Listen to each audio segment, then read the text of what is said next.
जो है class 10th का बायोलॉजी चैप्टर 1 जिसका नाम है जैव प्रक्रम। तो आज हम लोग जानेंगे पोषण क्या होते हैं, पोषण के प्रकार जानेंगे। उस पोषण के प्रकार में हम लोग जानेंगे स्व पोषण क्या होता है। यहाँ पर स्व पोषण की जो लोग कौन से ऐसे जीव होते हैं जो स्व पोषण करते हैं उनके बारे में पढ़ा जाएगा और पर पोषण को हम अगले वीडियो में बताएंगे। तो यहाँ पर हम जानेंगे पहले पोषण क्या होता है। तो मैं आपको बताया था कि जो भी चीज़ हम ग्रहण करते हैं, ग्रहण करने की प्रक्रिया को क्या बोलते हैं, पोषण कहते हैं। यानी कोई भी चीज़ हुआ जो हम खाते हैं हमारे लिए क्या होता है, आवश्यक होता है हमारे लिए, उसको बोलते हैं पोषण। तो देखिए क्या लिखा है, जिस प्रक्रिया द्वारा जीव भोजन प्राप्त करता है तथा उसे पचाता है, उससे ऊर्जा प्राप्त करता है तथा शरीर की वृद्धि और मरम्मत करता है उसे हम क्या बोलते हैं, पोषण बोलते हैं। तो जब हम कोई भी चीज़ खाते हैं जो हमारे लिए क्या होता है, आवश्यक होता है, उसी को हम क्या बोलते हैं, पोषण बोलते हैं। तो परिभाषा को समझ में आ गया होगा और मैंने जो बताया वो भी समझ में आ गया होगा कि पोषण यानी खाने की क्रिया को क्या बोलते हैं, पोषण कहते हैं। लेकिन वो पोषण कैसा होना चाहिए, हमारे लिए आवश्यक होना चाहिए। तो जिस प्रक्रिया द्वारा जीव भोजन प्राप्त करता है, उसे पचाता है, उससे ऊर्जा प्राप्त करता है तथा शरीर की वृद्धि और मरम्मत करता है, उसे हम पोषण कहते हैं। ये पोषण की आवश्यकता क्यों है, तो आपको इसी पता चल गया होगा। पोषण मतलब होता है जो हमारे लिए आवश्यक हो। तो जब हम आवश्यक चीज़ें हम अपने शरीर में लेंगे ही नहीं तो हमारे शरीर में अलग अलग तरह के रोग होंगे, बीमारी फैलेंगे और भी ऊतकों की मरम्मत नहीं होगी। इसलिए पोषण आवश्यक है। तो पोषण की आवश्यकता क्यों है, पहला ऊर्जा प्राप्त करने के लिए, हमको ऊर्जा मिले ताकि हम कार्य करें। दूसरा है शरीर की वृद्धि करने के लिए, जो शरीर हो क्या हो, विकसित हो। अगला क्षतिग्रस्त ऊतकों, जो हमारे शरीर में जो ऊतक होंगे या जो भी ऊतक हैं, अगर हम टाइम से अपना पोषक नहीं लेंगे तो क्या होगा, वो जल्दी सही नहीं होगी। इसलिए क्षतिग्रस्त ऊतकों की मरम्मत करने के लिए, जो हमारे शरीर में जो भी मतलब एंटीबायोटिक होते हैं, एंटीबॉडीज होते हैं, वो क्या करते हैं, बीमारी से लड़ने में मदद करते हैं। तो ये रोगों से लड़ने की क्षमता बनाए रखने के लिए, अगर हम पोषण ले रहे तो रोगों से लड़ने की क्षमता भी, मान लीजिए कुछ खा ही नहीं रहे तो आपको बीमारी बहुत सारी हो जाएंगी, हो सकती है कमजोरी को जैसे। इसलिए क्या होता है, उसमें रोगों से लड़ने में भी मदद करता है। अगला देखिए, सभी जैव प्रक्रमों को चलाने के लिए हमारे अंदर जो होती है, श्वसन चलता है, भोजन पचता है, रक्त परिसंचरण होता है, उत्सर्जन होता है, वो सारी क्या है, जैव प्रक्रम है। तो सभी जैव प्रक्रम को चलाने के लिए भी क्या होता है, पोषण आवश्यक है। अब देखिए प्रकार इसके कितने प्रकार है, तो पोषण के प्रकार, पोषण के दो प्रकार है, स्वपोषी पोषण और एक परपोषी पोषण। तो आज हम जानेंगे स्वपोषी पोषण क्या आते हैं और इसके अंदर कौन कौन से जीव या जो भी कुछ होते हैं आते हैं। देखिए पहले क्या है, स्वपोषी पोषण। स्वपोषी पोषण का मतलब होता है जो अपना भोजन स्वयं बनाता हो, जो अपना भोजन स्वयं बनाता हो, किसी दूसरे पर निर्भर ना होता। तो देखिए स्वपोषी पोषण कौन है, जो प्रकाश से अपना भोजन प्राप्त करते हैं, वही बस स्वपोषी पोषण होते हैं। बाकी सारे लोग क्या करते हैं, किसी न किसी दूसरे पर निर्भर रहते हैं। तो स्व मतलब स्वयं, अब पोषी मतलब क्या होता है, पोषण यानी धारण करने वाला। तो जो स्वयं अपना पोषण बनाते हैं यानी भोजन अपना खुद बनाते हैं, उसको बोलते हैं स्वपोषी पोषण। देखिए वे जीव जो सूर्य के प्रकाश, जल तथा CO2 की सहायता से अपना भोजन स्वयं बनाते हैं। किसकी उपस्थिति में, सूर्य के प्रकाश से, जल तथा CO2 की सहायता से अपना भोजन स्वयं बनाते हैं, उसको बोलते हैं स्वपोषी पोषण। स्वपोषी पोषण को देखिए, हरे पौधे हुए ये अपना भोजन स्वयं बनाते हैं, ये कहीं इधर उधर जाते नहीं है। और एक शैवाल होते हैं, वो भी अपना भोजन क्या बनाते हैं, स्वयं बनाते हैं। फिर देखिए इनकी विशेषताएं क्या है, तो विशेषताएं में इनकी खास बात क्या है, तो खास बात क्या है, क्लोरोफिल पाया जाता है। इनमें क्या पाया जाता है, स्वपोषी में क्लोरोफिल पाया जाता है। दूसरी, प्रकाश संश्लेषण करते हैं। इनकी खास बात क्या है, स्वपोषी जो होते हैं वो प्रकाश संश्लेषण करते हैं, मतलब अपना भोजन उसी से बनाते हैं।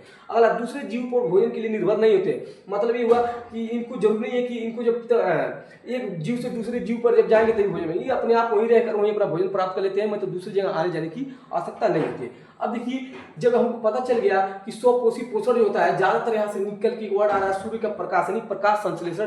तो इसमें हम लोग पढ़ेंगे पहले प्रकाश संश्लेषण, यानी प्रकाश संश्लेषण क्या होता है। तो देखिए प्रकाश संश्लेषण वह प्रक्रिया जिसमें हरे पौधे सूर्य के प्रकाश और क्लोरोफिल की उपस्थिति में, क्या बोला हूँ, वो पौधे जो सूर्य के प्रकाश और क्लोरोफिल की उपस्थिति में CO2 तथा जल से ग्लूकोज बनाते हैं और O2 छोड़ते हैं, ठीक है ना, उसे हम प्रकाश संश्लेषण कहते हैं। क्या मैं बोला हूँ, वह प्रक्रिया जिसमें हरे पौधे सूर्य के प्रकाश और क्लोरोफिल की उपस्थिति में क्या करते हैं, CO2 तथा जल से क्या बनाते हैं, ग्लूकोज। मतलब CO2 और जल जब क्रिया करते हैं तो ग्लूकोज बनता है और ऑक्सीजन भी छोड़ते हैं। इसीलिए पेड़ पौधे क्या करते हैं, ऑक्सीजन छोड़ते हैं। क्यों छोड़ते हैं, क्योंकि कोई पौधा है, ये पौधा जो है सूर्य के प्रकाश और क्लोरोफिल की उपस्थिति में, जब इसमें जो जल होगा और जो, क्योंकि इसमें जो पत्ते होते हैं वो पत्ते का, तो क्लोरोफिल, उस पत्तों पे क्लोरोफिल पाया जाता है। वही क्लोरोफिल क्या करता है, सूर्य के प्रकाश को अवशोषित करता है। और जब अवशोषित करता है इसका मतलब उसको अवशोषित करेगा, और वो जो उसमें रंध्र जो होते हैं, उस पत्तियों में जो रंध्र, क्लोरोफिल क्या करता है, प्रकाश को अवशोषित करेगा। और उसी पत्ते पर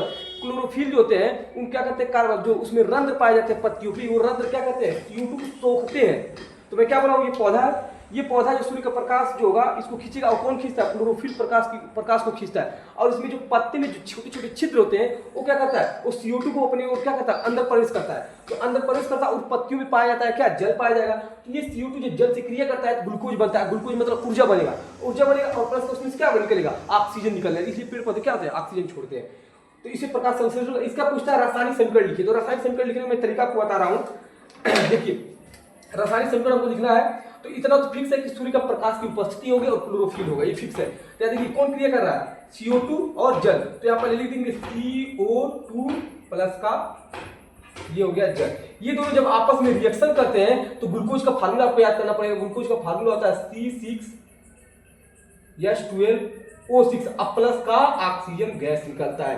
यही जो है रासायनिक समीकरण आपको पेपर में लिखना पड़ेगा, अगर आ गया तो लिखना पड़ेगा। रासायनिक समीकरण CO2 और जल जब आपस में क्रिया करते हैं तो वही ग्लूकोज बनता है और उसमें क्या निकलता है? ऑक्सीजन निकलता है, जो कि हम लोग लेते हैं। लेकिन यहाँ देखिए यहाँ 6 कार्बन है, यहाँ 1 कार्बन, यहाँ 6 कार्बन। मैं ट्रिक बता रहा हूँ।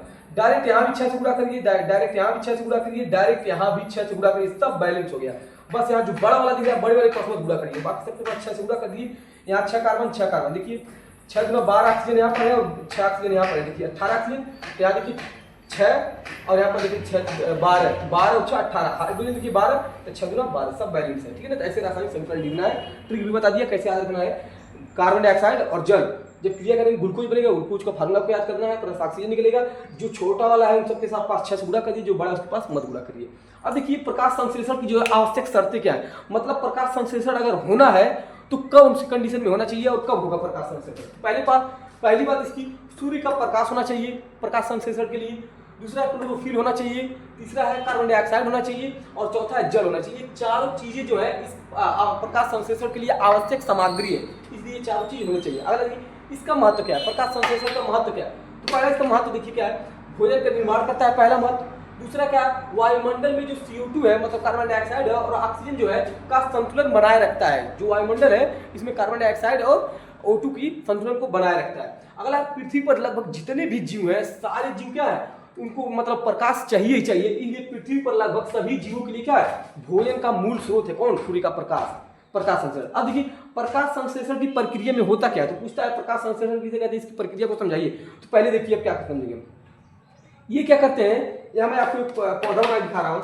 ये मान लीजिए कोई वृक्ष है,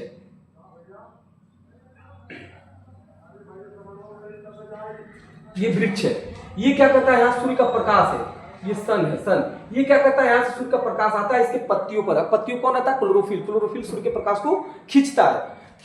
और यहाँ पर देखिए जब ये खींचता है और साथ में इसकी जो पत्तियां होती है उसमें छोटे छोटे रंध्र पाए जाते हैं। वो रंध्र क्या करते हैं, वो भी क्या करते हैं, इसको खींचते हैं, CO2 को भी खींचता है। फिर क्या होता है इसमें जो नीचे से होता है, नीचे से यहाँ जो जड़ें होती है, ये जड़ें क्या होती है, O2 देती है, जल को खींचती है, जल को खींचेंगी। और एक इसमें क्लोरोफिल पत्तियों में पाया जाता है। तो देखिए यहाँ पर क्या है, पहले क्या है, जड़ें मिट्टी से जल और खनिज लवण को क्या करती है, अवशोषित करती है। तो जो जड़ें होती है ये मिट्टी से खनिज लवण और जल को क्या करती है, अवशोषित करती है और लेकर जाती है। फिर आगे देखिए जाइलम जो जल को पत्ती तक पहुंचाता है, जल से जाइलम, जल से जल।